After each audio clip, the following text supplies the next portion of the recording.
Assalamualaikum warahmatullahi wabarakatuh.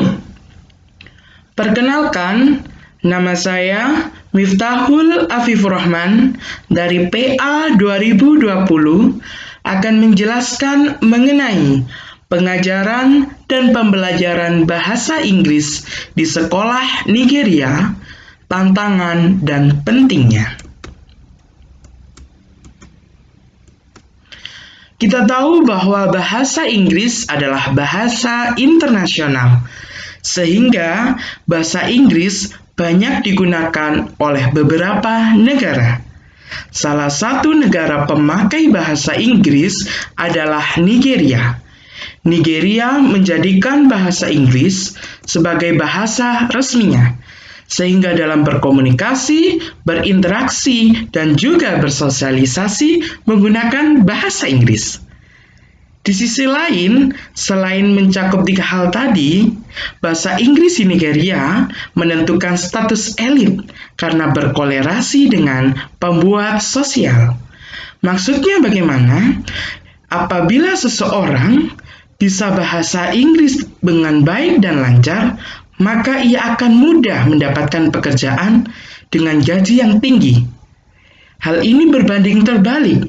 Apabila seseorang tidak bisa bahasa Inggris, maka ia akan kesulitan dalam mencari pekerjaan. Dan saya pada kesempatan kali ini akan membahas mengenai seberapa penting penggunaan bahasa Inggris di Nigeria. Yang kedua, tantangan apa saja dalam pengajaran dan pembelajaran bahasa Inggris di Nigeria? Dan yang ketiga, bagaimana solusi tantangan pengajaran dan pembelajaran bahasa Inggris di Nigeria? Pentingnya penggunaan bahasa Inggris di Nigeria. Yang pertama, kendaraan interaksi dan alat komunikasi. Kita tahu bahwa saya tadi menjelaskan bahwa bahasa Inggris dijadikan sebagai bahasa resmi. Otomatis ketika berinteraksi, berkomunikasi harus menggunakan bahasa Inggris. Hal ini untuk mendukung kehidupan sosial, politik, dan ekonomi, sehingga tidak terjadi hambatan di dalamnya. Terlebih, ada bonus di bidang ekonomi apabila kita bisa berbahasa Inggris yang lancar, baik, dan benar.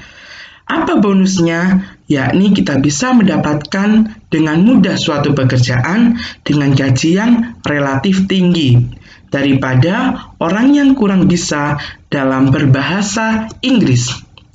Apabila interaksi dan komunikasinya lancar, mendukung kegiatan sosial, politik, dan ekonomi, maka secara tidak langsung akan berkontribusi besar terhadap pertumbuhan dan perkembangan di Nigeria.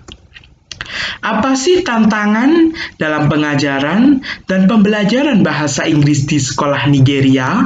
Yang pertama, perspektif pelajar, yakni pandangan pelajar mengenai bahasa Inggris itu sendiri mengalami kesulitan dan menganggap bahasa Inggris itu sulit untuk dipahami.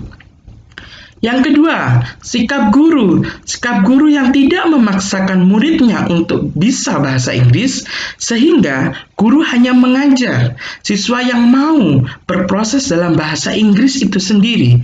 Namun, di sesi akhir pembelajaran tidak adanya evaluasi, sehingga tidak tahu apakah siswa tersebut naik secara pengetahuan, apakah tetap secara pengetahuan. Dan yang ketiga, kurangnya pengulangan. Apabila sudah dari sekolah, tidak adanya pengulangan yang dilakukan siswa, sehingga pembelajaran kurang efektif dan hanya stagnan di sana. Ketiga, kurangnya konsentrasi. Kita mengetahui bahwa background dari siswa itu sendiri bermacam-macam di Nigeria.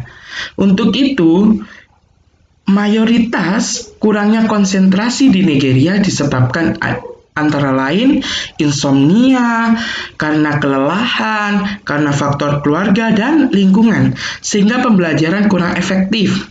Yang ketiga, perbedaan bahasa dari segi bentuk dan arti membuat kebingungan pada siswa saat mempelajari bahasa Inggris. Selanjutnya, transfer bahasa membuat kesalahan interlingual yang didasarkan pada teori interferensi. Selanjutnya, minimnya minat karena siswa belajar hanya mencari sertifikat kelulusan tanpa memikirkan ke depannya. Nah, maka dari itu, kita harus membangkitkan minatnya, karena apabila hanya mencari sertifikat nanti akan berbahaya kepada dirinya apabila tidak mengulangi apa yang sudah diajarkan. Kegentingan atau ketidakamanan di Nigeria itu sendiri karena adanya permusuhan atau perpecahan di lingkungan Nigeria sekitar sehingga mengganggu proses pembelajaran. Solusi dalam pengajaran dan pembelajaran bahasa Inggris yang pertama, guru perlu meningkatkan pengetahuan bahasa Inggris siswa dengan berbagai metode.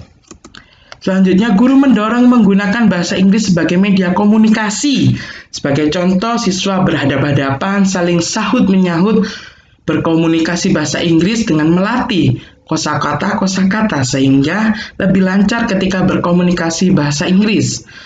Selanjutnya adanya tinjauan dari pemerintah atau pihak yang berwenang mengenai kurikulum. Apa kurikulumnya masih efektif atau perlu penambahan sehingga menjaga konsistensi pembelajaran dan pengajaran bahasa Inggris.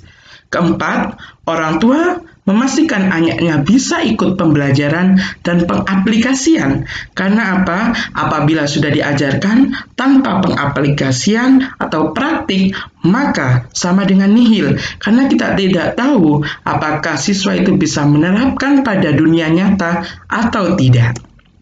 Kesimpulannya, yakni pentingnya bahasa Inggris tidak terlalu ditekankan karena perannya dalam pembangunan sosial, politik, ekonomi, dan lingkungan.